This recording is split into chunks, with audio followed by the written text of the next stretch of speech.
Good evening, everyone. The MSAD 75 12/12/24 meeting of the Board of Directors will now come to order. And I would ask Becky to do the roll call.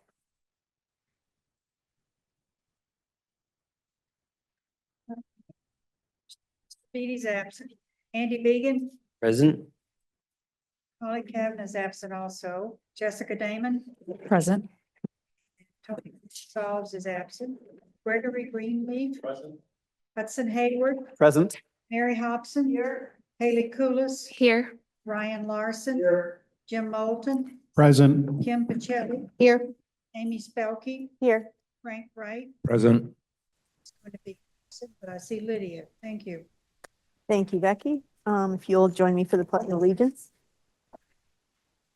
Pledge allegiance to the flag of the United States of America and to the republic from which it stands, one nation, under God, indivisible, with liberty and justice for all.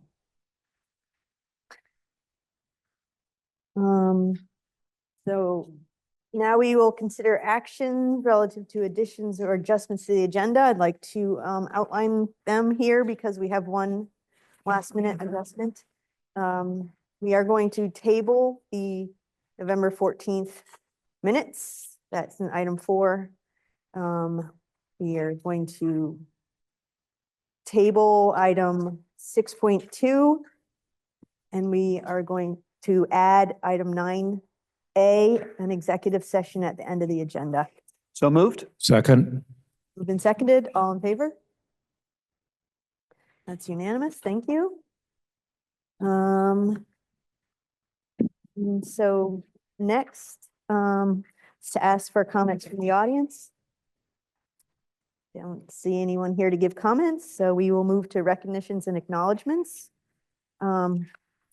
First, I'd like to offer a moment of silence in memory of Joseph LeBlanc, a former member of the MSAD 75 Board of Directors representing the town of Topsom.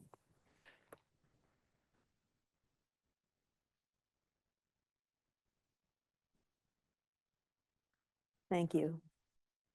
Next, I would like to recognize and acknowledge the Mingo Club's $500 donation to Harpswell Community School to support classroom libraries, and in accordance with the board policy, accept the donation in the amount of $500. So moved. Seconded. Moved by Frank, seconded by Hudson. Any comments? Thank you. Yeah. Thank you. Thank you, Mingo Club. All in favor? It's unanimous. Thank you. Next, I would like to recognize and acknowledge the Elijah Kellogg Church donation to Harpswell Community School of 20 $50 Shaw's Supermarket gift cards to be used for holiday meal assistance for the Harpswell Community School families, and in accordance with the board policy to accept the donation in the value of $1,000. So moved. Seconded. Moved and seconded. Again, thank you. Any other comments? All in favor?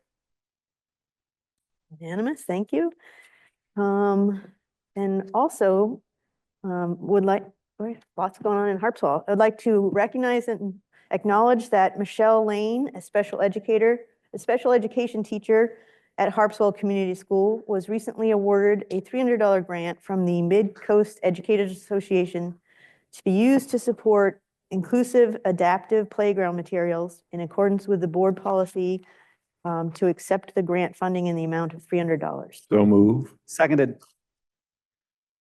Any comments? All in favor? Unanimous, thank you.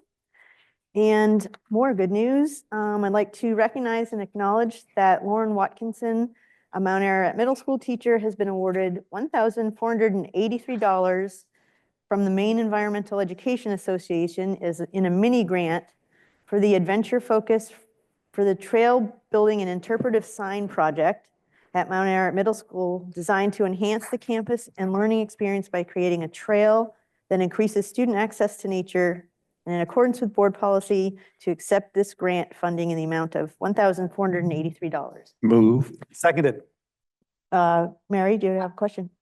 Are you on discussion? Yeah, I just think it's exciting that she went for this grant, and we just did a thing for the CIA, and she's so full of enthusiasm and how to do new things, and it was very, very fun that she has this, and I yeah, and it was love that she's fantastic. taking these kind of steps. Good timing that she was here today. Any other comments? Yep. Yep, Frank. Yeah, anytime we can incorporate outdoor education into our system, this is a kudo, so yay. Okay, all those in favor? Unanimous, thank you. Next, we will move to board announcements and correspondence. And we will start with a report from our student representative. I have a good chunk of things because it's been a while. I'll start with updates for the senior class. We had a successful homecoming dance back in September. Thank you to all of our wonderful parents who helped with the class officers to set up and clean up. More recently, we finished our final fundraiser for the class of 2025 in coordination with Fairwinds Farm this past earlier in December. We distributed wreaths to the community and to Highland residents. And thank you to the student volunteers who helped us drop those off at various households. And the class officers, we will start preparing for prom decoration and other end of year festivities once the new year begins. I'm also in National Honor Society, and I'd like to just take a moment to appreciate the wonderful dinner that we hosted for the teachers on November 14th during Parent Teacher Conference night. And also, we just finished up the Red Cross blood drive this past weekend, and we worked very hard on that. So thank you to all who donated blood for that as well. And then finally, Ashby's not here to speak to this, but MTA Stage Company just put on their production of Our Town this past weekend, which was amazing. So hopefully you got a chance to go, and congrats to all the actors. They did a great job. Thank you.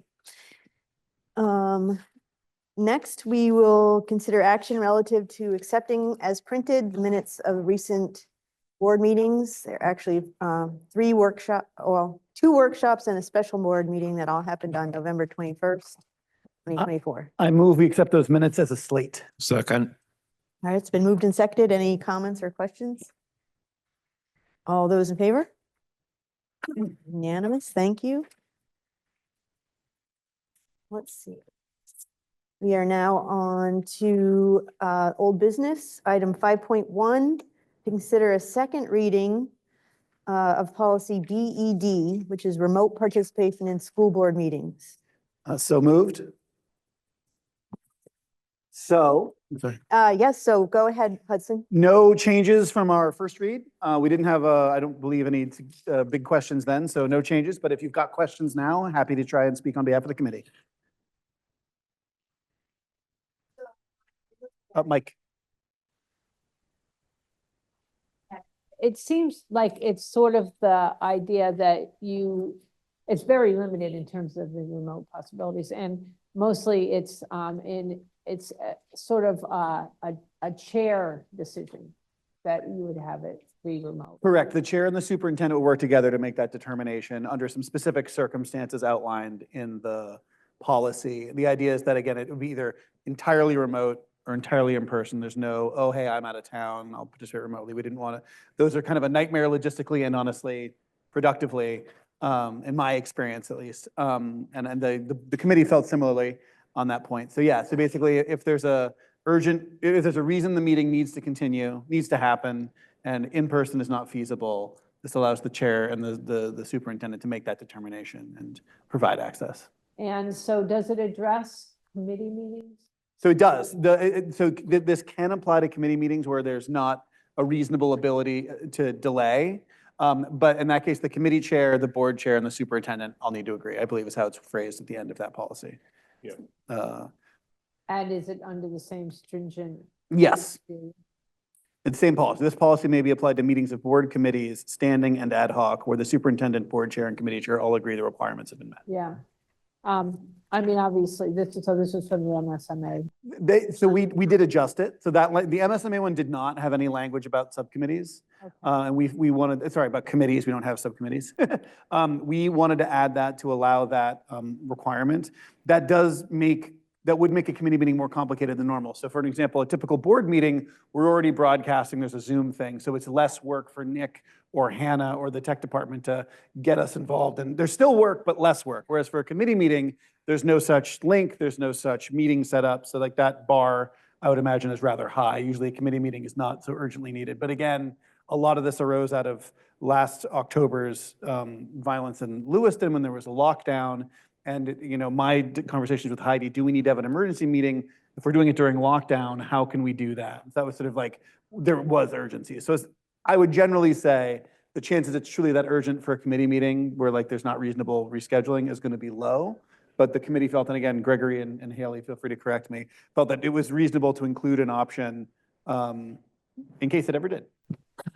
I just wondered, part of it is because I'm on the board for the Region 10 meetings, and they're all remote, and they're all able to be remote, and I just wondered why that is, like over there, that's a thing, it's Yeah. part of their thing, and we don't have that at all. Yeah, I 1 second, Frank. I'll just say the committee sort of felt that we're more productive. Like sorry, let me take that back. The district's past practice and history leads to like a tradition and a productivity of being in person, and we didn't want to go.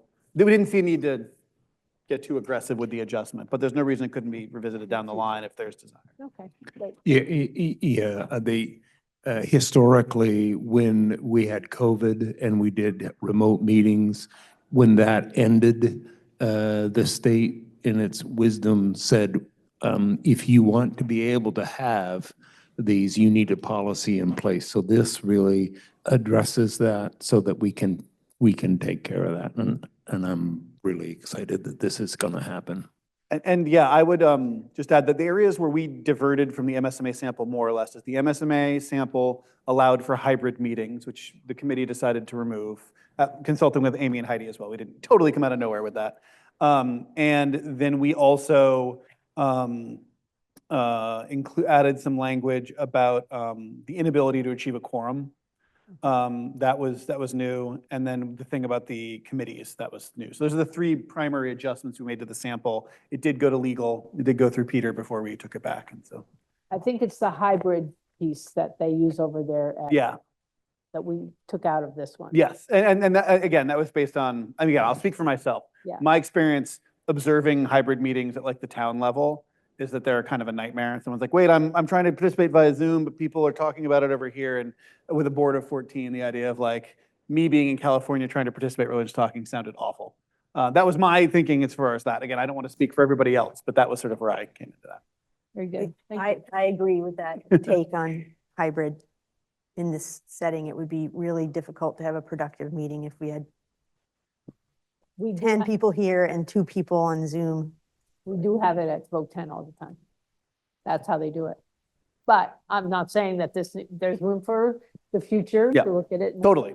There's absolutely, if there was desire to look at it, it could always be looked at. Very good. Thank you. Any other questions? Looks like we're ready to vote. All those in favor? Anyone opposed? Anyone abstain? Thank you. That's unanimous. Thank you, guys. Thank you, Hudson. Next, don't go too far. Next, we will consider a second reading / adoption of proposed revisions to policy JLCD, the administration of medication to students. So moved? Moved and seconded. Go ahead. So same verse, second verse sounds like the first verse. No changes from the policy as presented to the first read. We didn't have a big round of questions. The adjustments, relatively speaking, were minor, just updating to stay in tune with state law, and this has been approved by district nursing staff. Does anyone have any questions or comments about this one? Does anyone have any questions or comments about this one? Okay, so all those in favor? It's unanimous, thank you. And next, we're going to consider the policy committee's recommendation that the Bodenham Community School gym be dedicated to longtime physical education teacher, Bruce Jones. So moved? Second. Moved and seconded, and I can't wait to hear about this. So I'll give a little bit of an intro, but maybe we can have Chris Lajoie give the more thorough one. But he came and gave a delightful presentation to the policy committee. And we took pretty seriously the charges under policy FF, and I did include a direct quote from that policy in the cover sheet here, and I will read that just to sort of illustrate it. Generally, the board will not approve naming or dedication of property in recognition of significant contributions by individuals. But in looking pretty thoroughly at the standards listed, which predominantly deal with naming and not dedication, the nature of the space, the nature of Mr. Jones's contribution, we felt it was appropriate in this context, and honestly, something that was a little exciting to do. So happy to, after Chris's presentation to us, we can sort of take it from there. Go ahead. I think so.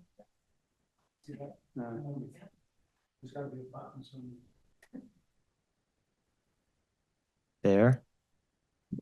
I think it's going. There it you is. Great. I'm so excited that Bruce Jones is here tonight. He accepted my invitation. 46 years in teaching, 31 of those at the Bodenham Community School and the Bowdoin Central School.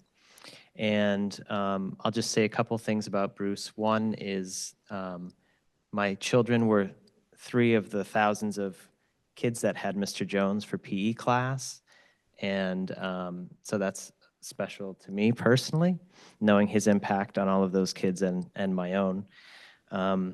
And the other thing, and I mentioned this at our last lunch gathering together with Bruce last year as a staff, there are very few male educators in public elementary education. And for those of us who chose that route, Bruce was always a role model and a mentor about what it could mean to be a man doing that kind of work. And so I've looked up to him and I continue to, and we're excited to dedicate our gym to Mr. Jones, and I'll do an unveiling here.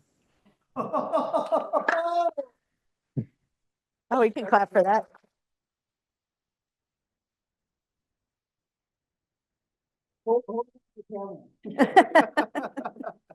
The Bodenham Parent Partnership put this together, and it will hang in our gym after tonight's vote. We'll have a ceremony probably in the late winter and have a little dedication at the school.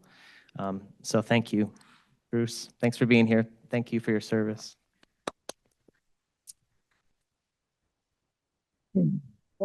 Thank you to both of you, and go ahead. I just wanted to quickly add, my daughter and son have both been educated by Mr. Jones, and my daughter is a 5th grader this year, and last year when you announced your resignation, she was so upset. She was like, couldn't he stay one more year so he could be part of our 5th grade plan? So you've really made a mark. Maybe he'll go back. Exactly, for the Fibers basketball game, maybe.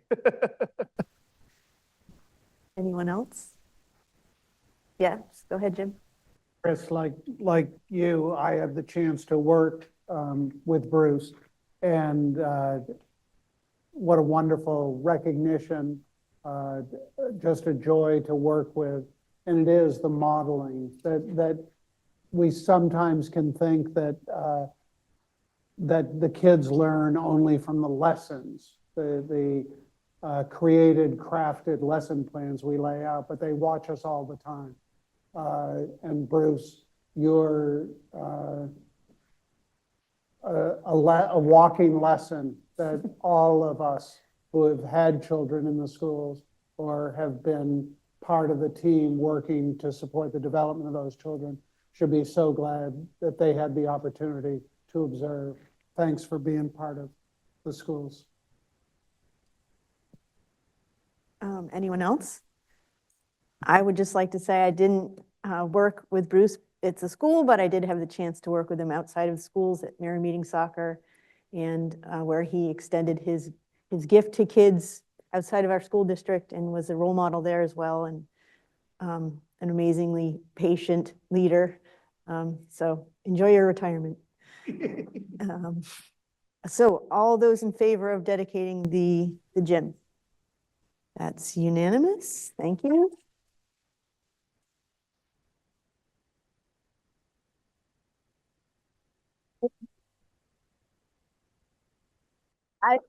Do you want to say anything, Bruce? Your spotlight. Well, I do want to thank all of the school board members and superintendents, principals, past and present, the parents, and all especially the students who made working in MSAD 75 for 36 years such a rewarding thing to do. So thank you. Thank you.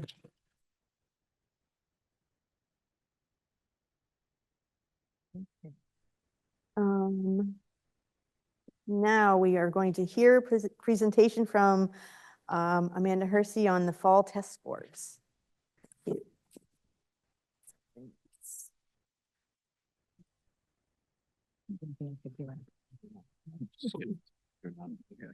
That'd be good.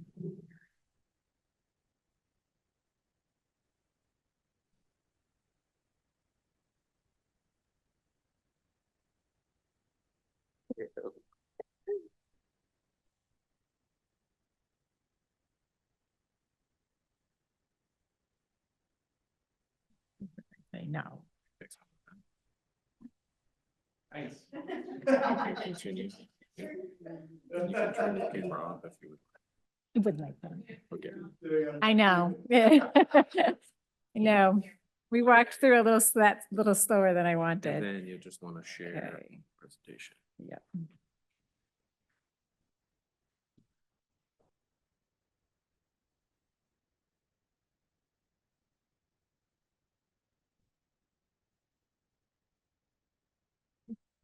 Good. Okay, yes, I was on there a little longer than I wanted to be before I could hit don't share video. All right, well, thank you all for giving me some time here tonight. We are going to look at some fall assessment scores. And then we're just going to peek back a little bit at the spring assessment scores. So in the fall, our K2 students and our 9th grade students take the NWEA assessment. And our 3rd through 8th grade students and our 10th grade students take the main state assessment, which is the NWEA assessment. It is called through year. And in the spring, we'll talk a little bit about that in the next few slides. So with the NWE assessment data, we see growth and achievement. Tonight, we're just going to look at achievement.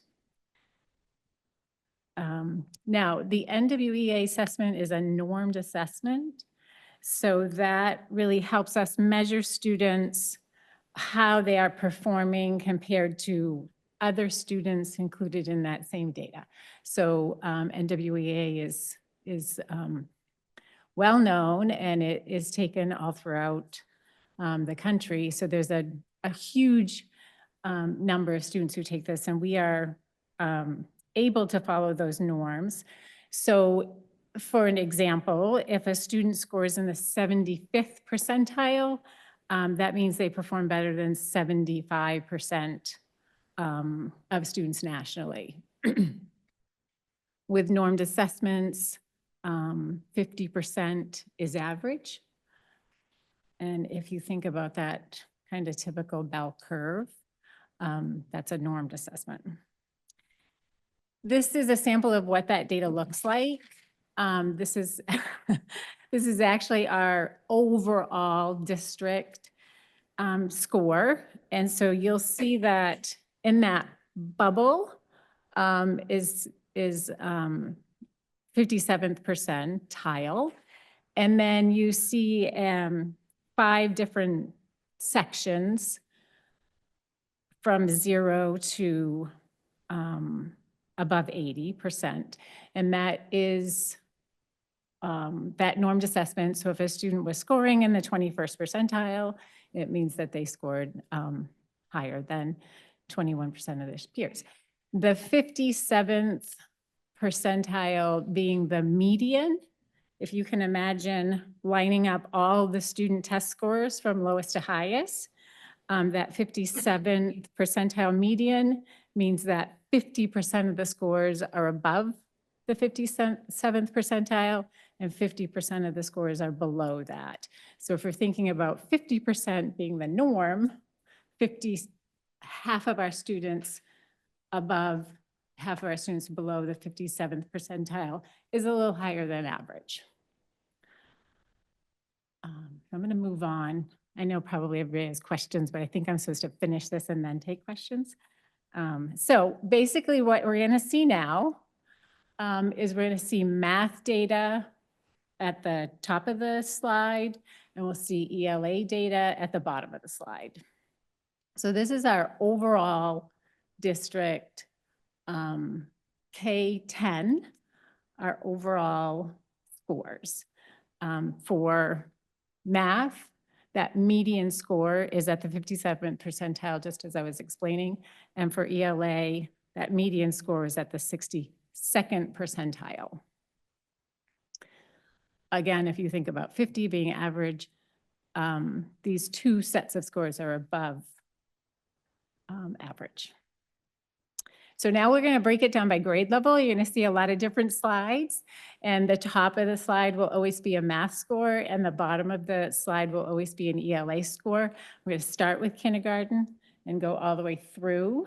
If you see some things and you just kind of have some ahas about it, we can pause. Amy, that's totally up to you. We can pause and take questions, or we can just wait until we get all done with it and then go then. So I'll start. and How then much do you have? Well, it's K-10, so there's going to You be. can do each grade. Yeah, we'll go right through if you want. Yeah, why Yep, don't you go let's do through that. them? Okay. Yeah. Yes, and I'm just going to tell you right from the start that they're very similar. You're not going to see a lot of differences, but you will see some things that resonate with you. So for kindergarten, you see these look very, very similar. Our students in kindergarten when they took this assessment, they had been with us for about 3 or 4 weeks. Some kindergarten students took it earlier than others, but you can see they come into kindergarten, they're ready. They're coming and they're ready to learn, and it. So those two numbers on the side of that data, you're going to see that change a little bit. They're all pretty similar. Here's our first grade data. Again, math at the top, ELA at the bottom. Second grade data.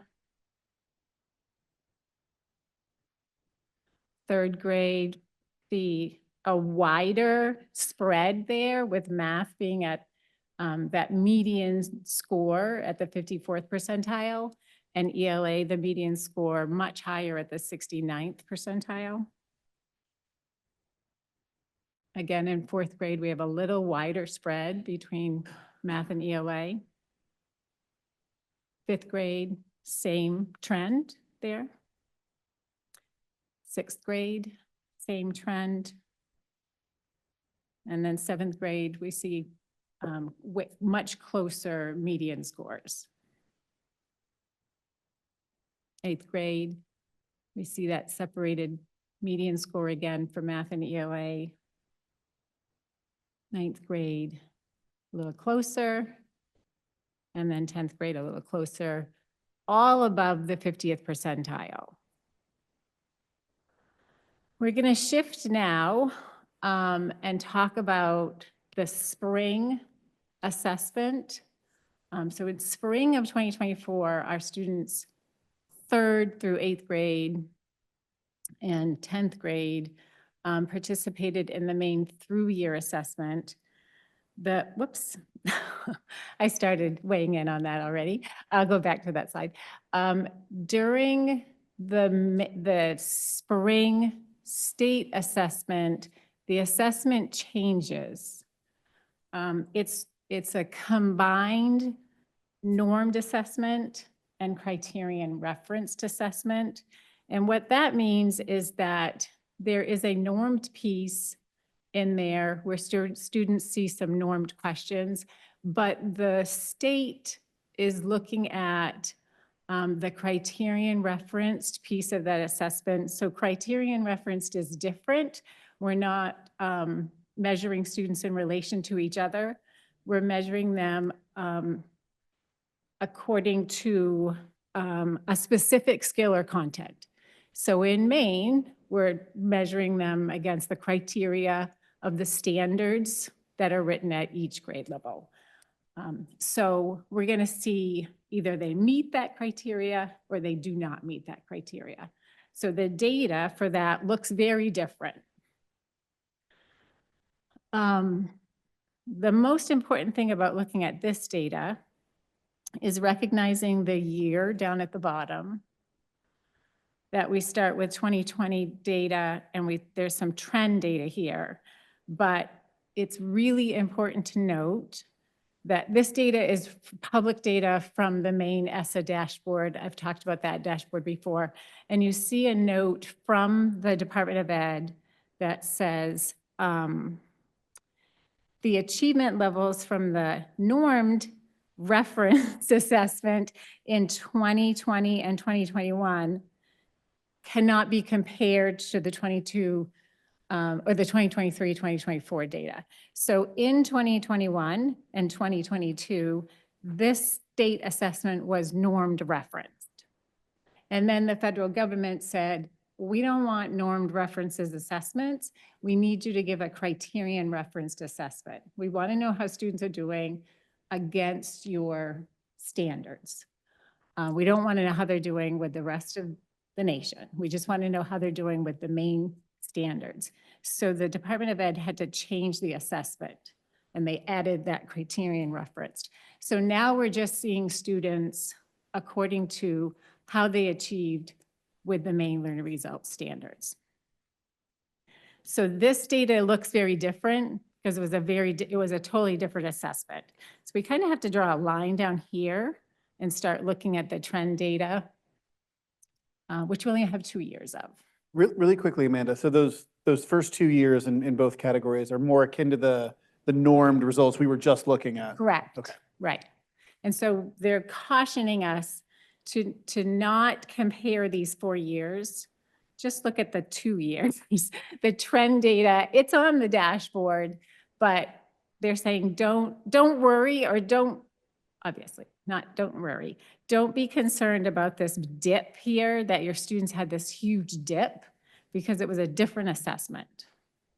So we see some trend data, but it's very difficult to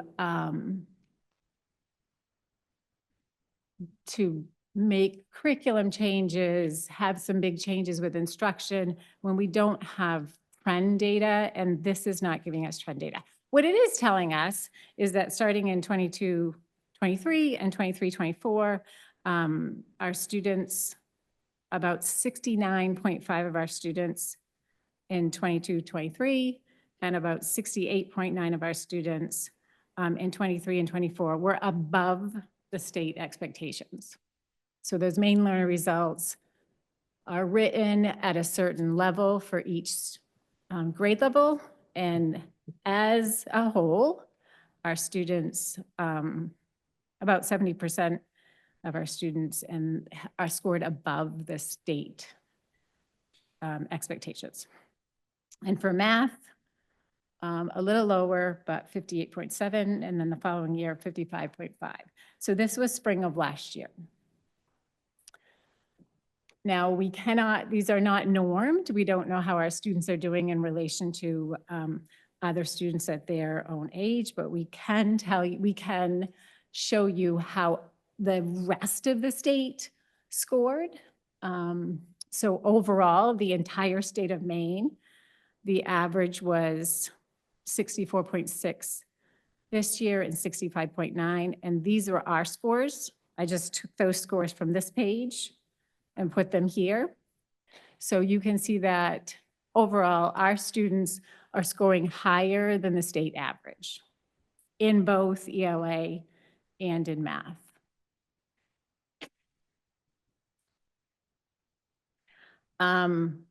I had some takeaways that I will share with you from our NWEA norm data. One thing that I am very proud of in this district is that we test all of our students. We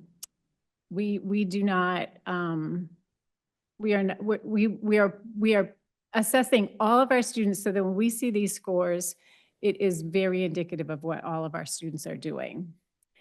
Some of our grades do better than others with participation, and we're working really hard with our high school students to encourage them to participate in the assessment. If any of them are listening, we want you to take this assessment, please. And I think there were some rewards at the high school this year that they were able to take part in. Did you get that? There you go.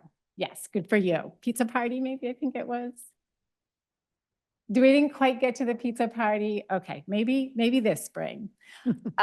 Overall, we definitely are seeing that student achievement tends to be higher in reading than in math. So questions that I'm always having is that if with more trend data, always helps us make some bigger, deeper decisions, more enriched conversations around curriculum and programming. And we could possibly, we don't really know this yet, but we have made some big changes in our literacy programming with bringing in Lexia and the phonics pilot. The CIA committee has been very supportive of that. Our teachers are working really hard with that. That could be, at this point in time, those are just questions that we're asking of ourselves. And then some takeaways from the state assessment. We can see that additionally, we're scoring a little bit higher with ELA than math. But recognize that because of that change in assessment, we still really don't have that trend data.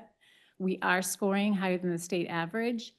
And it's fun for me to come and talk to you about data, but the most important data is that data that our teachers are gathering at the student level that can change their instruction tomorrow or the next day.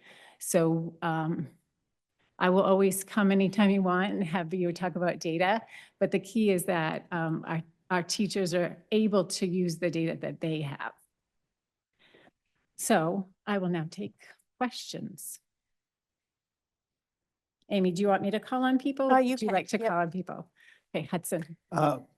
Briefly first, how many years have we been doing the NUIA ourselves now? Is this the fourth or the third? Can't remember. We started in 2021. We started in 2021 as well. Okay. Yes. The reason I asked that, I was just curious, thinking about the original, the first set of numbers you showed us, the NUIA in-house numbers. Have you noticed any cohort trends, like the 7th grade class seemed to have a spike in achievement relative to the 6th and the 8th grades? Has that been true of that cohort, or is that arising this year? And things like that, I guess I'm just curious about. One of the things that I am most excited about this year, with the help of Nick Riggy, we have moved our data into our own personal district data warehouse. And we're still looking at, I'm still becoming proficient with that data warehouse, but we can look for trends like that. As we continue to collect data and put it into this warehouse, it's going to be a lot easier for me to bring that data. But those are the questions we really need to be asking. I think the strategic planning committee might see that data within the next month. And we're really excited about that. Mary. We're going to continue with the NWEA, right? So our district purchases the NWEA for K2 and our 9th grade students. The state provides the assessment for our 3rd through 8th grade students and our 10th graders. The state is at the end of their 3-year contract with NWEA. They have put out an RFP for a new potential testing publisher. So we may not have the NWEA for 3rd through 8th and 10th grade. We'd have to then make the decision if we're going to purchase it for the grades that the state is currently providing for us. So that could be something that we have to consider as soon as the state announces what their choice is for state assessment. So the other question I had, 2 questions. One of them is,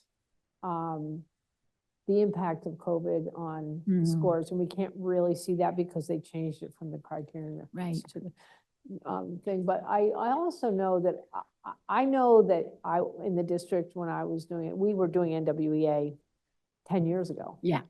So I don't know where that data is or Yeah. what happened to that data, but it would be curious to see how this compares to that, you know, I mean, just. And did you say that Melissa Kribbe is the one who's doing the data analysis? Did you, I thought you said. Oh, no, we had, Nick really Nick, has been Yeah. has been instrumental in that. But we are all using that data. Okay. Yes. So yes. because I know that she was doing that a long time ago too. Yes, we But, love it when our teachers are curious about data. Right, right. But the other thing that even if they did go from NWA to another test, they could probably use this data if it was going to be continued to be criteria and reference, right? Because it would be Hmm. against the standard. So even if it was a new testing platform, you might be able to use it as a apples to apples. Yeah, it took a while. So when the state switched for the first year, it did take them a while to calibrate the NWEA score to the state assessment. So we do have to rely on the state to do that for us. But yes, it will, the federal government requires the state assessment to be criterion referenced. Thank you. And just responding really quickly to that, Mary, you may remember that the MSBA resolutions that we saw in October, I think every year there's one that pleads with the state to stick with the same program for more than 3 years, Yes. because this is so frustrating when they Yes. change it. Yes. I don't see any more questions, Yeah, Amy. thank you, Amanda, for Oh. putting that together and for Thank you. bringing it tonight. Okay.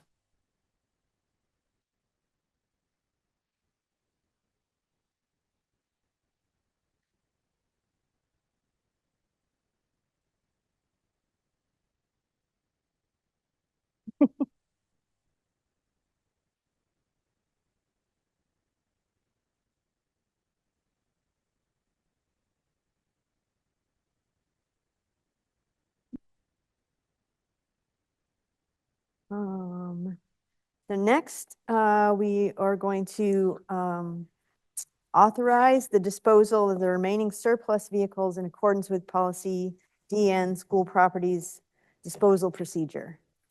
This is the same buses that we already put out to auction once. There's 3 left? 3 left. So moved? Second? Moved and seconded. Any questions or comments? It looks like it's about the same procedure we used before, just with 3 buses instead of 5. Just out of curiosity, if no one bids on them, I mean, how many times do we re-put them out? Yeah, yeah. I'm not sure. Or what the next step would be if, Right, I can look back into our historical records about what that process would be. I mean, hopefully it won't come up. Hopefully someone will bid on these. Accepting bids on 23rd of December at 1:00 p.m. So right after that, 15 minutes later, we will open the bids in the business office.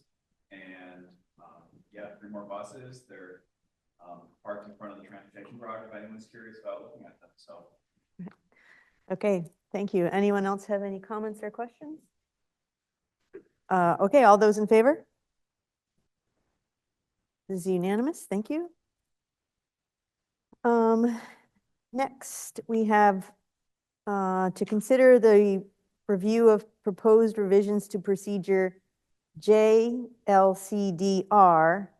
which we just approved the second reading of. This is the procedure for administrating medication for students. So moved? Second? Moved and seconded, and explanation? Yeah, so this goes hand in hand with the JLCD revisions that we've done. The MSMA sample actually has a single policy document with the procedure baked into it. This district has for many years, I guess, pulled that procedure out as into a -R. So we just pulled the adjustments from the MSMA sample procedure section, put it in here, and here we are today. And this has been reviewed by our, Correct. The Nurse. nurse reviewed this as well and gave us the thumbs up. anyone else have any questions or comments? All those in favor? Unanimous, thank you. Okay. Next, we will have the first reading of policy JIC, also sometimes referred to as JIC, I believe, the statewide student code of conduct. So moved? Second? It's been seconded. I'm looking forward to this. I know a lot of work and time has gone into this to get us to this point. Yeah, this is, I think, gone across 3 different policy committee chairs. And if Brandy Robertson is watching from Florida, I hope she's happy as well, because a lot of work has been going on for a while. But yeah, this is a legally required policy that we started looking at a year and a half, almost 2 years ago.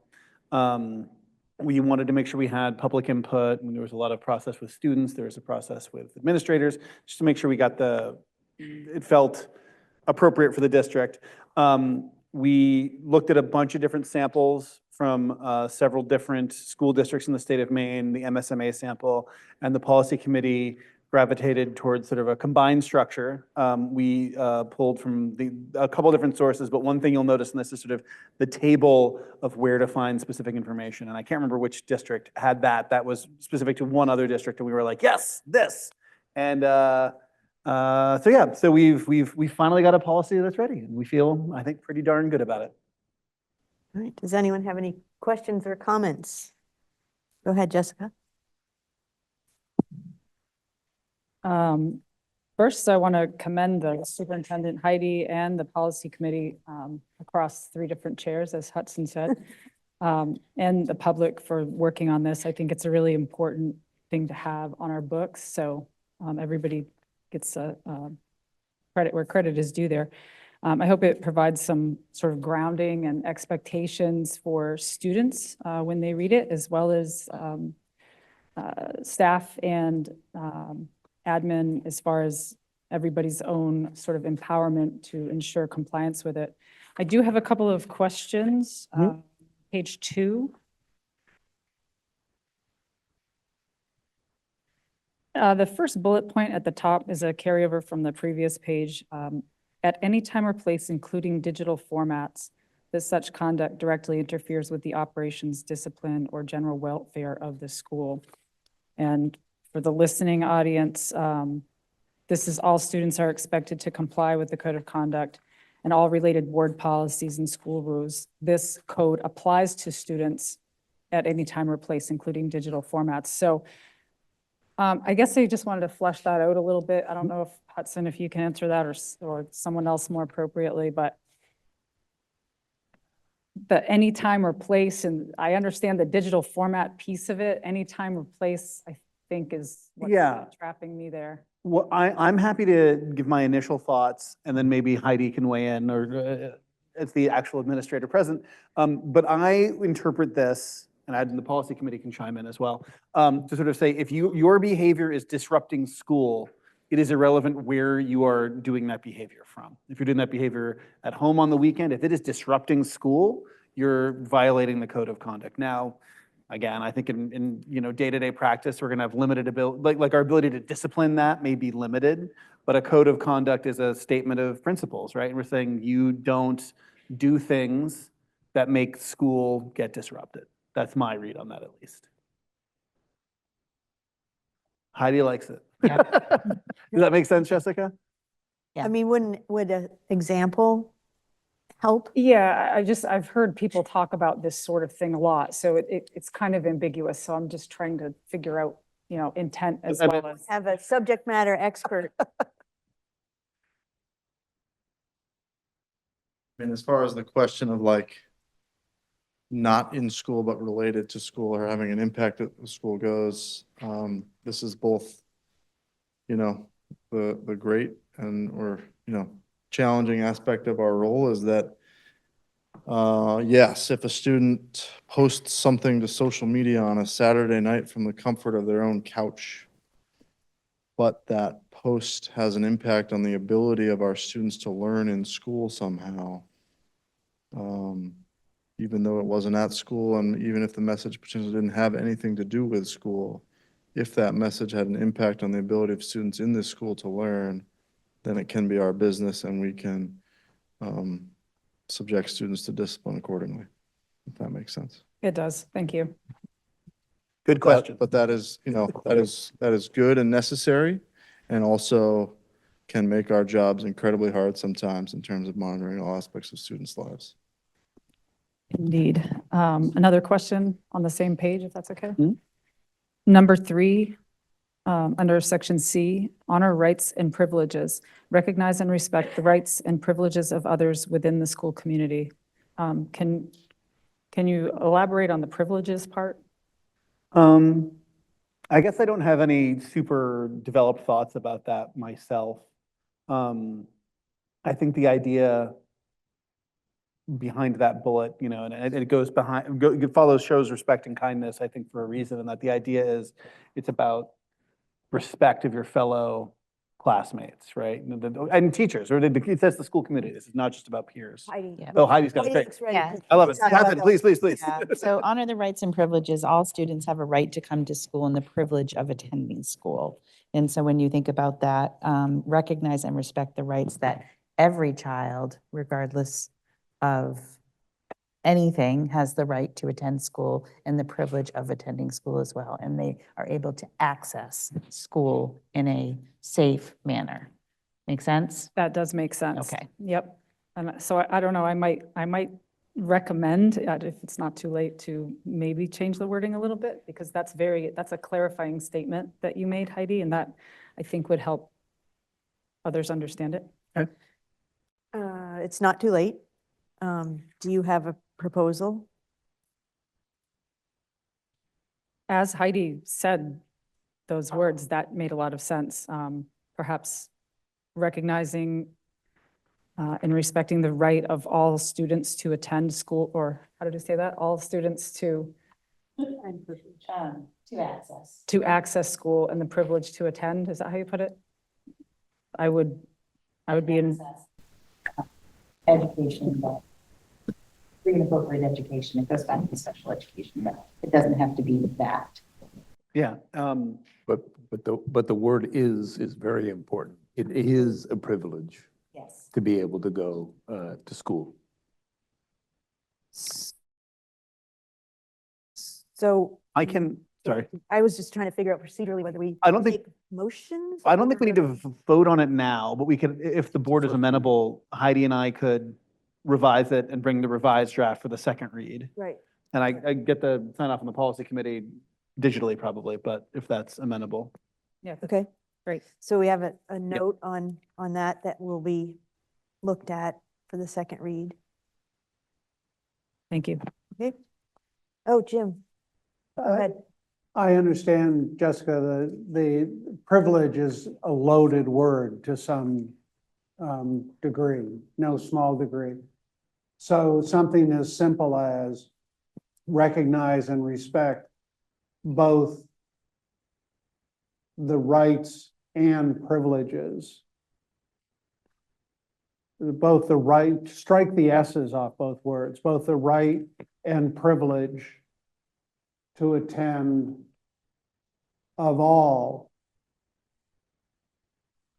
within the school community to attend, but it is going to be the language, it's how to say it. Like, as you said, Jessica, Heidi, the concept, but how you put that into words without it being Okay. malleable. Yes, Jessica. So not to jump ahead, but we are also examining student conduct while riding on school-provided transportation later. And the old version of that talks about this very thing. It says, MSAD 75, transportation to and from school is a privilege. I want to make sure we're not commenting on that one before we're done with this. No. Okay. You're just suggesting I'm language? saying that this is not unique. Yeah. Yeah. So using that word in that context would be consistent with other ways we've used it in the past. Did you have something, Kim? I was just going to point out, sort of responsive to Jim's comment, that, a student can be attending, but we can still have access issues. If one student is experiencing some sort of a conduct issue with another student that is impeding the receiver's ability to truly effectively participate in access. So the language that Heidi was initially using around access is a bit, it includes attendance, of course, but it's a broader concept and probably more of what we want to capture. Okay, so it sounds like you guys have enough guidance on I think so. that one. And if we need to dial it in a little bit at the next read as a group, that's not the end of the world. So. Okay. I get it wrong.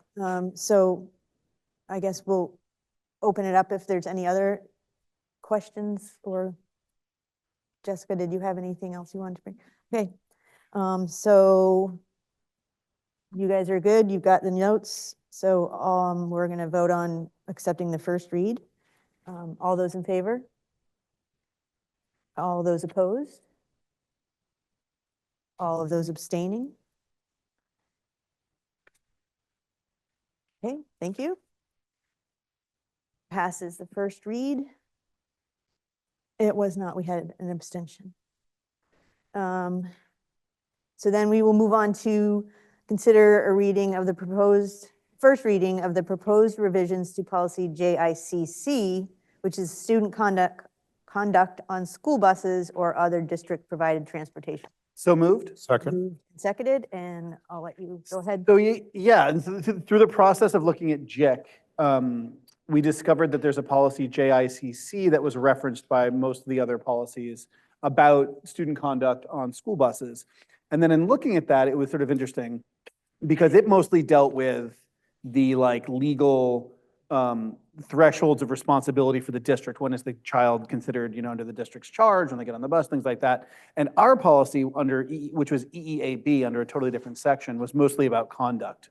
So the committee looked at that and decided that it would make sense to rename EEAB to be JICC. So it's in the student section. So it's sort of where we would expect to find it relative to student behavior, student policies, and to be consistent with other districts in the MSMA.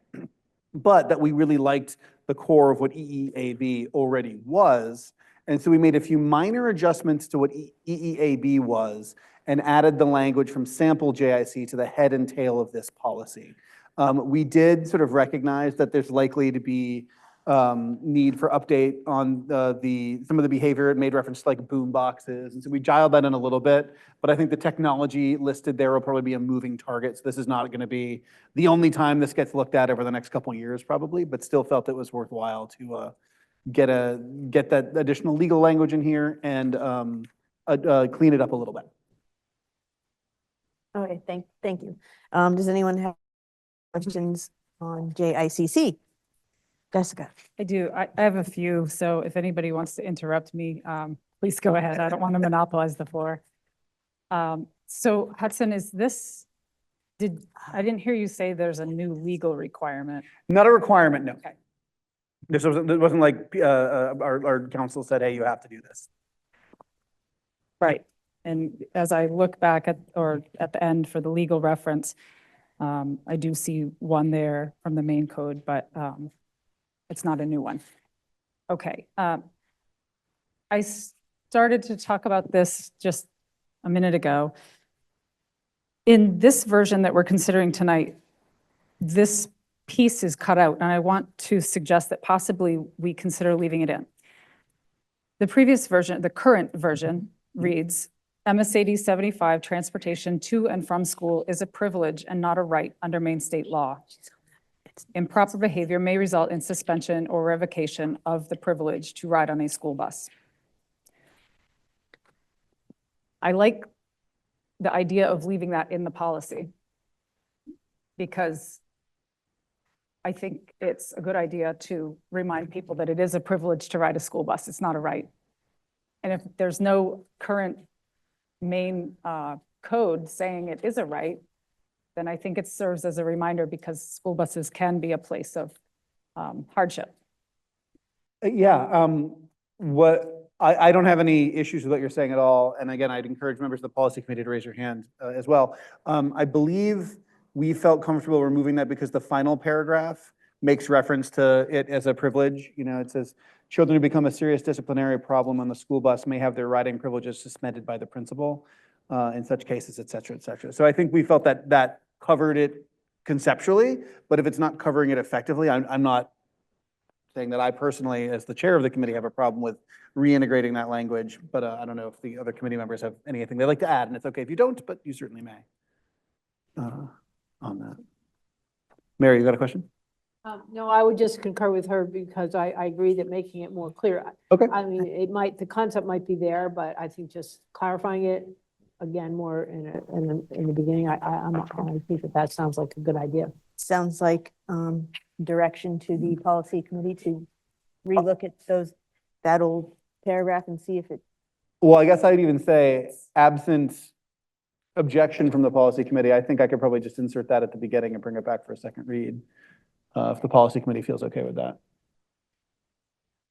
Kim? Yeah. You can take another minute. If Yeah, we don't, we can revisit it. It's a question, I think, or maybe a. I think I'd concur as well. Placement of language, the final paragraph, there's a difference between primacy and finalcy in a piece of writing. What you put first.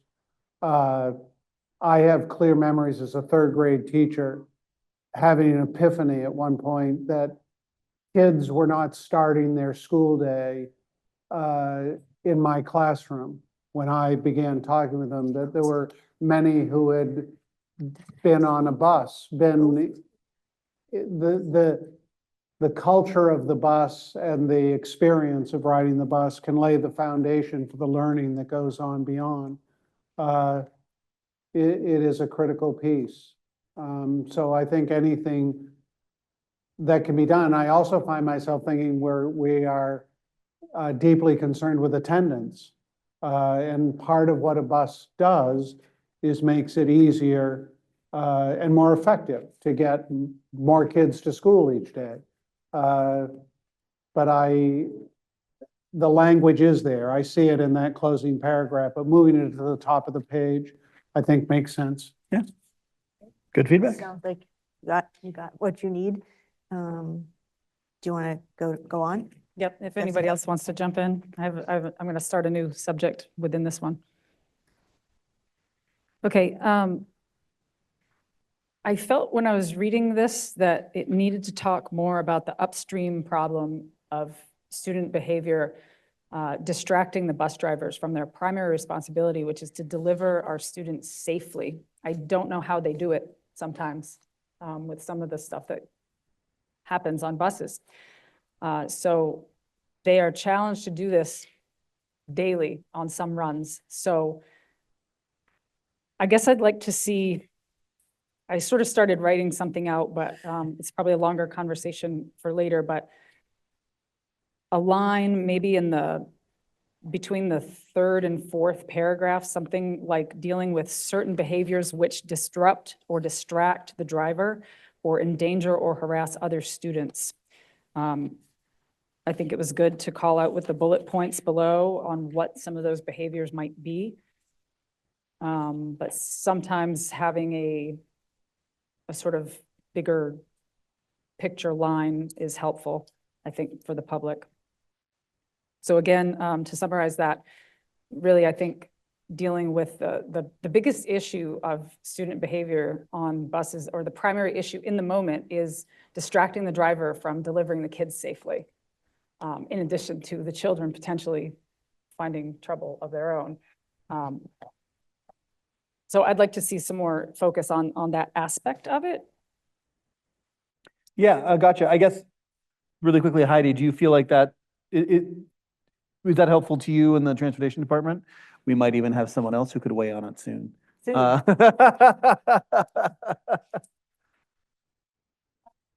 I guess, I think it's worth bringing it back to policy if that's Okay. what we're doing and talking Yeah, I think at this about it. point, we would need to do that. Because I would like to spend a little more time thinking about what the language would be for Yeah. that. No, The other thing is we do have bus referrals, and principals are, through our policies and through our student handbooks, things are within those handbooks already. So do we need to put it in policy at the same time? And that would be my question, because we have procedures and consequences within our student handbooks, and principals are very used to dealing with student behavior and following those guidelines within those handbooks. Yeah. That's, sounds like a place to discuss. Agreed. And it would probably, so we'll need to start the process on this over because I think we don't have time to fit this into next week's policy meeting, which means we'll be outside the 8-week first to second read window in our policy. So we'll have to come back for first read if we're going to go to the policy committee. Okay. It's fine. Logistics It or is what it is. logistics. Sorry, I do apologize. You can come to the meeting though. Don't be the You were benefit, invited. because Yeah, Director totally. can No, I mean, it's weigh in. totally fine. Do you have more comments? I do, but go ahead, Haley. Sorry, I didn't see Haley. It's okay. I just wanted to say, don't apologize, because I think it's a really important thing that we should talk about. So I'm glad to see it go back to policy Thanks. committee. Yeah, there's no guilt. No, I would encourage you to go to the policy meeting and Yes, I was there and I And, had to leave early, work so. through this stuff, yeah. Yep. I might just say out loud for the good of the order that when the policy committee looked at this, it was on the same night, I believe, that we had a conversation about technology use generally. And so we recognized that, we didn't want to get ahead of that important conversation across the district. And therefore, we might find ourselves looking at this at some point again to make sure that this policy would sync with whatever might be decided in terms of other kinds of technology use. So, I think it's important to get a version of this updated and to make the amendments that properly capture the expectation that we all have for our students on buses. We may not be able to concretely pin down all the pieces regarding technology on buses. Yeah. And I would just ask all of us to recognize that may be sort of a moving target over the course of the year. so I'm going to suggest, since we're going to have to do a first read anyway. Yep. That you take your questions to the policy meeting or give them to Hudson or whatever, and rather than That sounds good. do it here. So do we want to withdraw the motion? I withdraw the motion I agree. and I move we refer this to committee. Do we vote on that? I think so. Yeah, I think we moved. I think we. Do we have a second on? the- Second. You're good, Becky? Yep. All those in favor? Unanimous? Thank you. Thank you. Back to committee. Did you have? No, I just wondered, what are we voting on to send it back to committee? Yes. Yep. Okay. Thank you. Looks like one more. To consider the first reading of proposed revisions to policy JKD, suspension of students. So moved. Moved and seconded. Yep. Oh, Second. Oh. moved and seconded now. So. Yeah, this is an easy one. Heidi brought this to us when she realized that the current suspension policy did not include language regarding students in grade 5 or below that is part of the MSMA sample language. And so she said, hey, we need that. And we put it in. So here we go. This is pulled right from the sample. We did a little bit of minor cleanup, but nothing substantive beyond that. And for the benefit of those listening, kids in grade 5 and under cannot be suspended, Correct. Not an out-of-school suspension. not an out of school. So does anyone have any comments or questions? All those in favor? We still have enough without Frank. I just want to make one Oh. statement, if that's okay. I'm sorry, Yep, you already go. voted on We it. can still talk. But you Oh, can okay. talk. Cannot be suspended. They can be suspended, but not for longer than 3 school days. Okay, Just want to make sure that that was clear. no, that's. Clarity is good. I can't see directly to my sides. So now we will move on to 6.8 to consider appointing a board member to the Personal Technology Study Group, AKA the Cell Phone Task Force. At the last policy meeting, we had a pretty extensive presentation from Dr. Hoffman describing what his plans are and how he wants to attack this omnipresent problem of cell phones. And he's looking to put together a task force, and he would like a board member to be on it. So would anyone like to be on that task force? You're missing a few people tonight. I Yeah, but know. I think we Well, can put up to 2 if they wanted, but. Bowden really wants in. Why don't we can ask. I Jennifer if move You would take 2. that we appoint Jim Moulton and Jessica Damon to the task force. Moved and seconded. All those in favor? Thanks, guys. Thank you. You got 2 for 1, Dr. Hoffman. Okay, now, item 6.9, we would like to consider the appointment of a transportation director. Go ahead, Heidi.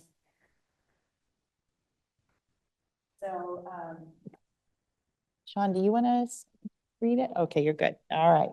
So first, thank you, Sean, for chairing the committee and being the hiring manager for this, but I'm pleased to recommend Thomas Kane for the position of Transportation Director. Tom is here in the audience with his wife, Lori, who is a paraprofessional in our district. Thank you, Lori. And then, so Tom is a local resident of Topsom and has a strong background in fleet management, customer service, safety procedures, and scheduling, all within a leadership capacity. While meeting with Thomas, or Tom, throughout the interview process, it is clear that he has the skills and experience needed to build a strong team and maintain good relationships with all stakeholders. He expressed a strong emphasis on safety and feels that good communication and clear direction is a very important part of building and maintaining a successful team. His recent work experience is at Suburban Energy in Portland, Maine, working as a service manager, and prior to that, he was the branch manager for the Air Gas of Portland. He also has experience as the operations supervisor with Irving Energy and as a fire chief and training coordinator with the Uniondale Fire Department in Uniondale, New York. Some of Tom's references described him as a leader, a problem solver, innovative, honest, trustworthy, dedicated, and dependable. One of his local references states he would be highly effective in collaborating with district leaders, bus drivers, and school principals to ensure the safety and well-being of all students. We are really excited to have Tom as our new transportation director. Tom. I've got a sinus infection, so a little weak in the voice. But as you mentioned, I've been in Topsom for 18 years now. 2 of my children, my wife, have graduated through the school district and rode on the buses. So I feel like I have that buy-in. This is, I like being part of the town. I look forward to serving this community. Thank you. Thank you. And do you have any other comments?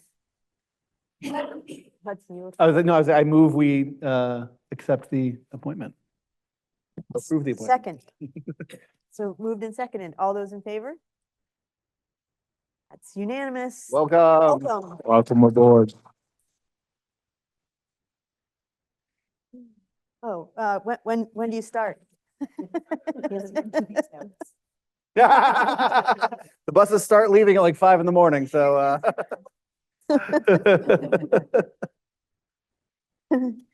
Okay, next we will consider the approval of the district other non-union employees' wages and benefits for 2024, 2025, effective and retroactive to July 1, 2024. So moved.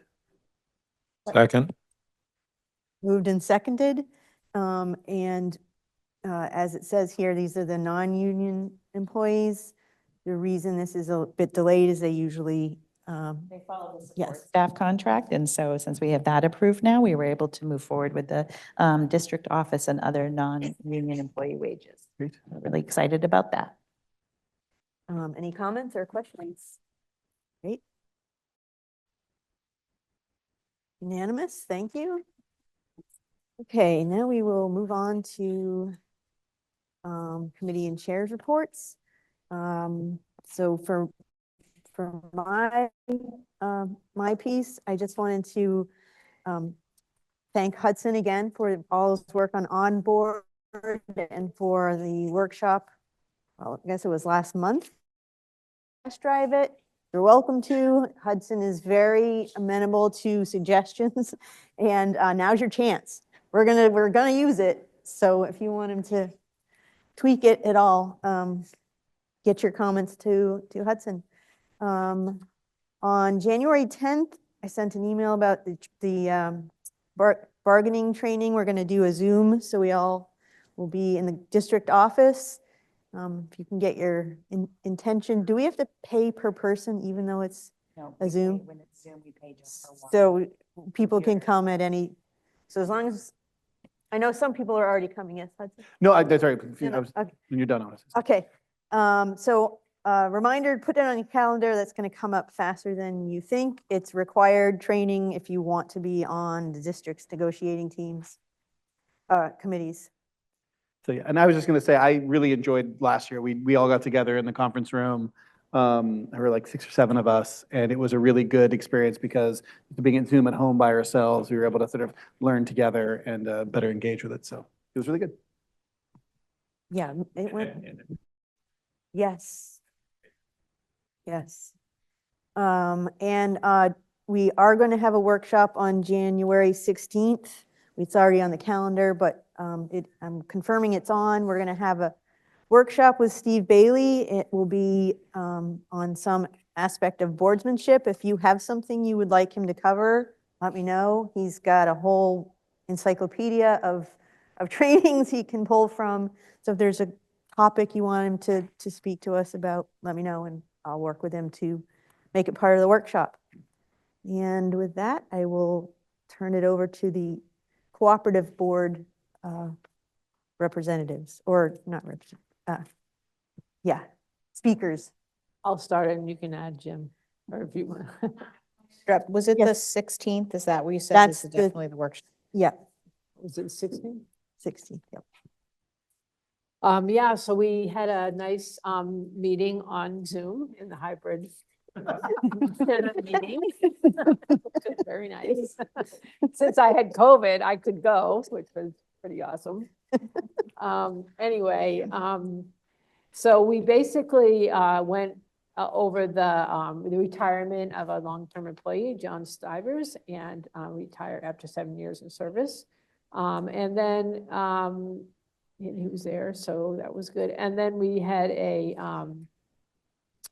thing for retirement, another ed tech also retired. So then we, one of the things that happened was they had a fire inspection, and they were notified that they didn't pass on some things, and we were sort of alarmed. But when they came through and did the review of the inspection, they found out that it really was only kind of some minor things in the refrigeration that they have to fix in the freezer. You have to have sprinklers in the freezer, I guess, and they didn't have that. So that was really the major thing. That's going to be the major expense. There was another part of it that was for other minor things that they feel is not going to be expensive, but the only expensive thing will be from the freezer. So that was something they didn't expect, but I think it's covered in the budget. They have money in the budget from what I remember. Is that right, Jim? I think they said they had it under some line item. So they feel like they have that under control. They went over the budget. The budget was expenditures are all within the comparison to 23-24 school year. There were no major concerns for expenses. And that they have locked in their electrical supply rate with Constellation Energy. So the budget is looking pretty healthy and good at this point.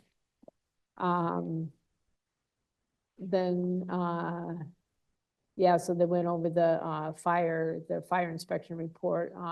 They're waiting for a quote on those sprinklers and the heat detectors for that freezer. Then there was they went through the description of a field trip they're going to take to Boston to attend the Massachusetts College of Art and Design. And they're going to have that be a trip. So they're excited about that. And they had to do some finagling about the committee chair so they had to have somebody resign from the committee and then appoint a new person because that person had to be able to sign checks or something. Anyway, they reconfigured the finance committee chair to because of a technicality about signing checks and the person couldn't be there, so. And then there was an Ed Tech Appreciation Day on Wednesday, November 20th. And they thanked the Ed Techs at the meeting, which is very nice. And they asked the board if they could provide donuts for that day for the Ed Techs. And the board agreed that they would provide donuts on that day. And then also Sean Shabbat, Superintendent Shabbat said he was also gonna buy them lunch, the Ed Tech's lunch too, so that was good. And that was it. Short and sweet. Unless you have anything else to add.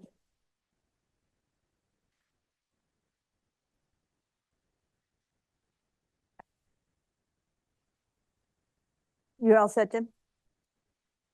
So were there no, okay, so sorry. Let's see. Yes, 7.3. Andy, do you want to tell us about the November 19th facilities meeting? No public comment. We heard a facility modification request in Hartsville from Michelle Lane. She's been busy, as you can see in the exhibit. She got a grant, but she also, oh, sorry. So yes, Michelle Lane's been busy in Harpswell. From the exhibit, you can see she got a grant. You may have also noticed that she had some figures in there with a couple of, the goal is to have 2 ADA compliant walks up to the playground from the school. And she got a local contractor, R.A. Weber and Sons, to build the gravel walks, and Midcoast Paving to pave it. So there's absolutely no cost to the district for that work. So that seemed like a kind of a no-brainer to move forward with.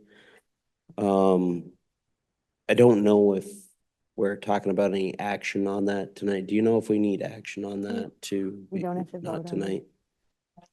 He's gonna bring it. She's gonna come back and talk about it. We're gonna bring it back to facilities and then we'll Yeah. bring it forward. Okay. Because we asked her to go back with more details. Yep. And so that will come back. Okay. So yeah, you were lucky enough to see it in the exhibit ahead of time because she's been busy with other grants that we accepted tonight anyway. The progress update on the RFP for the facilities master plan. We got 2 submissions, one from CHA and one from Harriman. They were both very good proposals. We interviewed both last week. Both did an excellent job, had told us everything we needed to hear, obviously from a consultant, to do the work. We feel that both are very qualified to do the work and do a good job for the district. We did narrow down the top pick. We're not moving forward with an announcement yet of who that is because we're gonna see what the scope and fee is gonna be negotiated to before we decide to move forward. So we haven't made an official decision, but on schedule, the timeline was to identify the top pick this week and hopefully get under contract next week. So hopefully we'll be announcing that soon. We also talked about the middle school project envelope, the building envelope project. Everybody can see the progress, there. They're slowly chipping away at the exterior siding. They've winterized most of what they needed to, and they're working on, the Orion Center mostly through the winter. So you'll see the progress there. The capital maintenance projects, gonna feel like a broken record here. Sean spent all the money already, so it's we had a $400,000 budget. He spent about $474,000. And we did make a transfer for the food service budget to cover 50,000 of that overage, and the rest would be from maintenance reserves for the other 24,000. But he's done a great job managing the budget, managing the projects, and shuffling around, and even throwing in an asbestos abatement project at Bodenham Community School. So he is doing an excellent job managing that. And we talked a little bit about the fiscal year 26 budget, and that the urgency was taken to finance just recently, and we're talking about like a $600,000 budget, or just about that. So that was kind of what the committee talked about, and that's it. Thank you. So we don't have anything to vote on there. Hudson, do you want to give us we've covered a lot of policy, but. Yes, I can give you the quick recap. So yeah, the sort of banner event of the policy committee meeting was Dr. Hoffman came and talked to us about his outline for a cell phone use and policies evaluation process. The committee talked through that with him, gave a little bit of advice, and sort of gave him the thumbs up that it sounded like the way to go. And so the task force to which we've appointed our two illustrious Bowdoin members too has already begun their work, and will continue to move forward on that work. And I think the idea is we'll see some presentations to the board about that, and then I think that will come to probably potential board action, policy committee action. We'll sort of see it, but I'm really excited, and Dr. Hoffman's got a good group of people, I think, working on that. Beyond that, we talked about several policies, many of which were here tonight. Class size is one that we talked about at that meeting, and we'll be talking about again next week. I think we're trying to finalize Heidi's recommendations for some adjustments there, and that should do it. And that's Wednesday? That's Wednesday of next week, correct.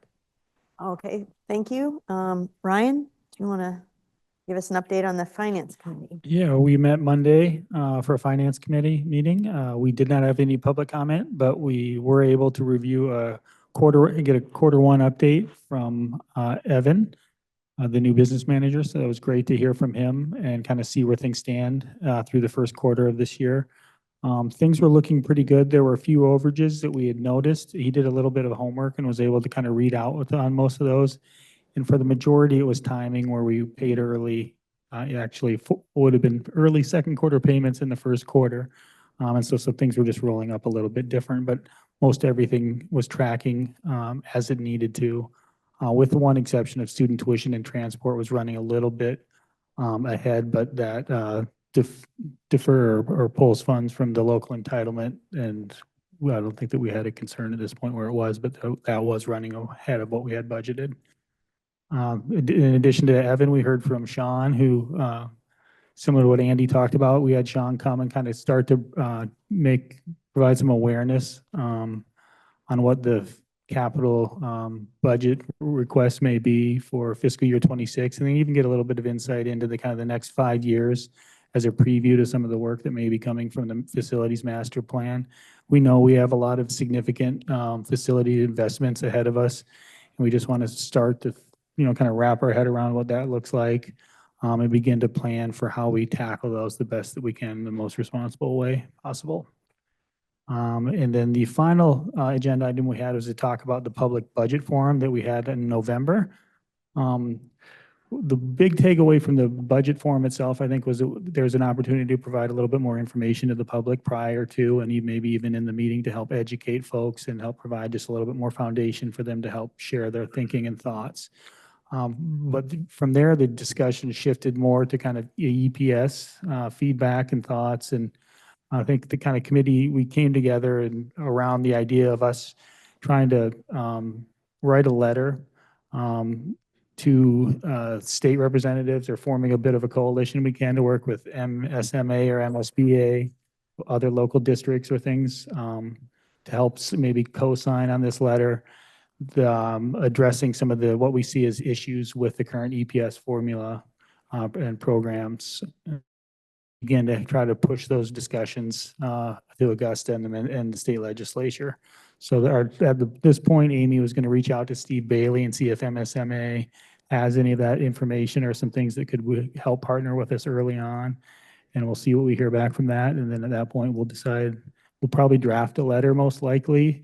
And our goal is to be able to look at that. I think it was January 6th is our next finance meeting. We'll look at it briefly there and then bring it back to the board for the full board meeting we have just following that, and kind of get everybody's thoughts, and then probably ask for support to move forward with that project once you're able to see what the ask looks like. But we're really, the intent of it is to focus on kind of the facts and challenges with the APS formula, how it hasn't maybe kept up with some of the needed funding, and stick really to that and not focus on uniqueness of our district, but more on the general kind of challenges that we feel most districts across the full state are seeing, so. Okay, well, thank you. And that leaves us with Jim's report on today's CIA committee meeting. We had 2 visits today from folks from the Mount Ararat Middle School. The first was the story that was brought to the committee today was Lauren Watkinson, who is the teacher running the Outdoor Adventure Focus program. And she told an intriguing story of engagement, kids doing real things, and you want the details of it, but she told a story of the discovery of a pond with pickerel in it and crayfish, not far from the middle school, that is fed by whether it's a natural stream, or we raised the question of whether there might be a spring feeding it because of the clarity she described. But it was a story of engagement, of kids asking questions, working together to find answers. Just a wonderfully positive story of engagement from a highly engaged teacher who's obviously also a learner. It was an inspiring presentation. That was followed by a visit from Corey Calderwood, who is formerly at the high school, but also has worked extensively with the programs from Common Sense Media, which is what this presentation was about, a request to make formal utilization of the Common Sense Media digital citizenship materials at the middle school. Karen Silverman, who is the librarian at the middle school, was with Corey as well. If people have not seen Common Sense Media, the committee would encourage all to take a look at it. Clear commentary and opinion on podcasts, video games, film, etc. And the educational content, both Corey with her deep utilization of the tools, but Karen as well, they are teacher ready. There is materials galore that can be cherry picked, that I need this piece. I'd like to use this set of Google Slides. I'd like this home handout to use. High quality stuff, and an enthusiasm for following a model that of full rollout across the school of this digital citizenship materials. And Corey described work that was done at the high school to work towards all being aware of digital citizenship, that it was not something you heard if you were in this program or that program, that everybody heard. So the committee was encouraged to hear this global engagement with high quality, effective materials to facilitate that work. So we gave a thumbs up. I was just going to say, I've used Common Sense Media in my personal life a lot when I'm like, hey, is this movie appropriate? Or, not necessarily as the end all be all, but as a tool for me as a parent to sort of think about what my kids are. And it served me very, very well on that. So I'm really excited about this. Frank? Yeah. It is another evening where a co-curricular activity is happening. And I just want to relate that the school board got a shout out at the concert tonight for doing this work that we do. And and that's pretty nice. By you, Frank? No, this was by this is because there's they're singing, so. And that's curricular work. Thanks, Jim. Next, Heidi, it's the superintendent's report. Oh, do we need to? We decided we did need to approve the vote for the curriculum, or? We were not asked to take it to a formal vote. It is something they've been using. I turn to Amanda. I say let's do it. I would, let's put a formal, Okay. Do you want I'll to put make a my motion? hand, I would move that we approve the utilization of the Common Sense Media materials, specifically the digital citizenship materials at the middle school. Second. Moved and seconded. Are you good, Becky? Okay. All those in favor? All those opposed? All those abstaining? Okay. Thank you. Now it's time for the superintendent's report. Financial report. All right, is this on? No. You hear me? Okay, great.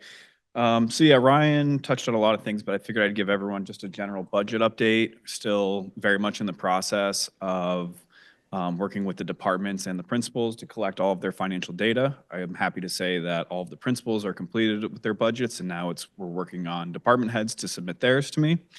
Meetings are going really well. There are no surprises, nothing unexpected, so that's really encouraging to see. I had a nice meeting with Mark Conrad today, and he's very encouraged by our progress, so that also feels very good. So I guess I'd also like to just highlight a couple things from our expense report here that Ryan didn't touch on. We are conceptually with this report 25% of the way through the school year, and anything that was over 25%, I did flag and present to the board, to the finance committee on Monday, my findings, and really nothing out of the ordinary. The first one I'll start with that could be seen as, high as a category would be repairs and maintenance. And that just, if you think of the cadence of a school year, a lot of your repairs and your maintenance happen in the summertime before the students are back in school. So a lot of that stuff is a bit more front loaded. So that's just one I wanted to highlight. And then leases, closer to the bottom of the report, leases, you can see is 92% expended. Within that category, there's a $200,000 line for Apple computers that we lease out at the beginning of each school year. And we leased it in Q1, so that expense will no longer be tracking throughout the longevity of this year. It'll still be on the expense report, but in theory, the price of the leases for the Apple computers will not go up. So happy to answer any questions, but that is the overall gist of the financial update for this week and this month. And yeah, thanks for your time. Thank you. You're welcome. I'm gonna, keep going. Yeah, keep Okay. going. So we have several resignations and retirements on the agenda tonight. Haley Regist, I think is how we say that. She changed her name from, it used to be Haley Frizzle, paraprofessional at Bodenham Community School. Jenna Hart, or speech and language pathologist at Bodenham Community School. Allison Poles, who's been a longtime employee, was a paraprofessional at Williams Cone School. Alan Narstadt Jr., a custodian and cook, resignation. Karen Sanders, a longtime administrative assistant at Williams Cone School, is retiring.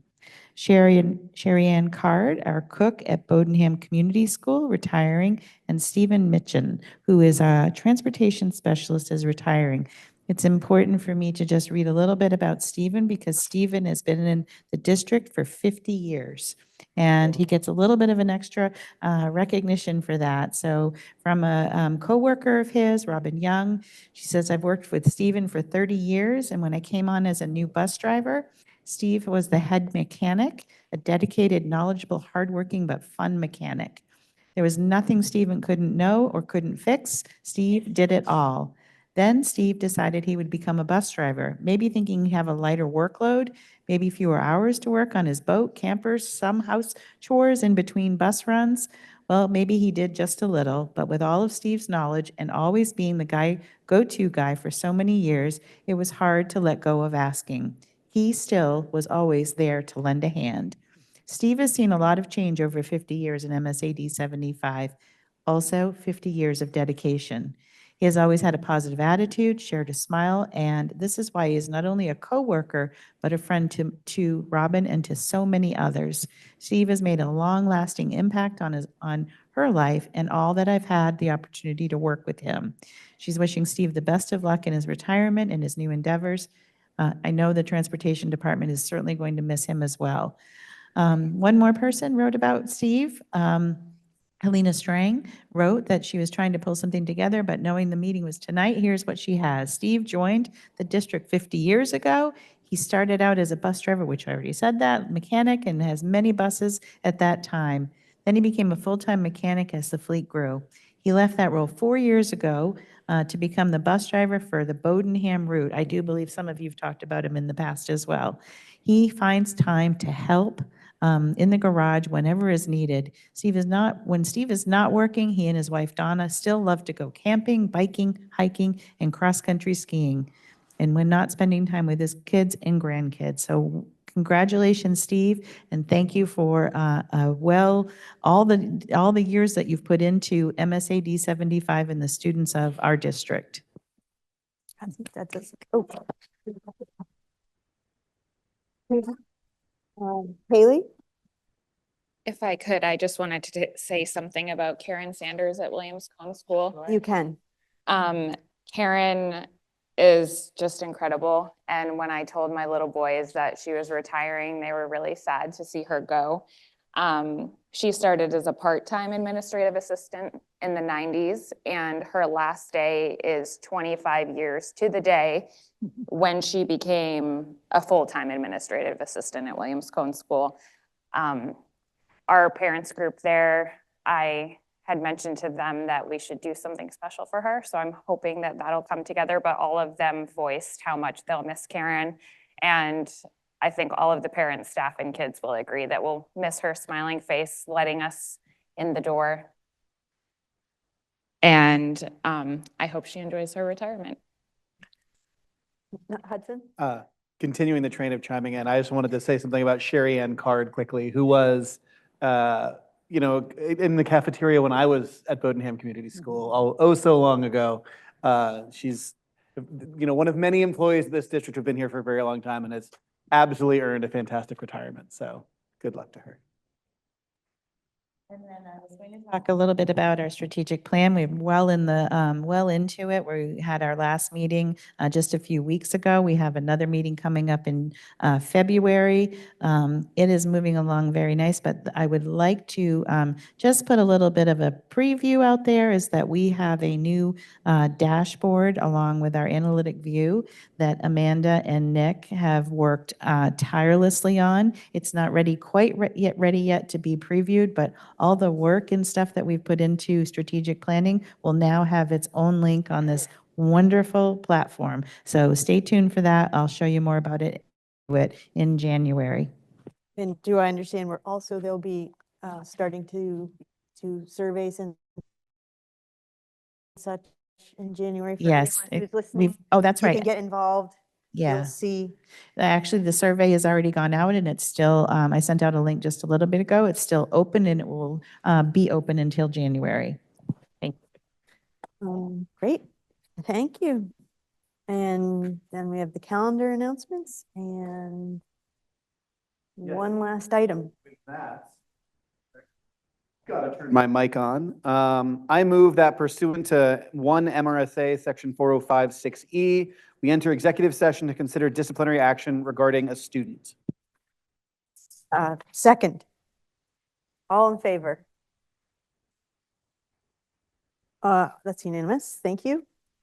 We will be going off the record or off the air for now, but we will come back.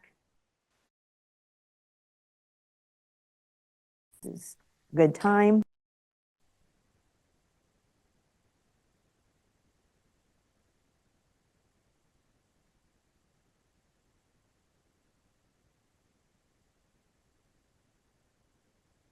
Is Nick still here? Hold us, wait 20 seconds. Missed that. Okay, we are back from executive session, and I believe we have a motion. Yes, I would like to move that after consideration of all evidence presented at the December 12th, 2024 disciplinary hearing, that the school board find that student X is expelled from school based on the following findings. On or about December 4th, 2024, student X arranged to distribute illegal substances on the MSAD 75 campus. Student X's actions were deliberately disobedient. It is necessary for the peace and usefulness of the school to expel student X, and we authorize the superintendent to provide student X with a reentry plan specifying the conditions that must be met in order for student X to be readmitted to school. Second. Did you get that? Frank seconded. Yeah. Okay, any discussion? Okay, all those in favor?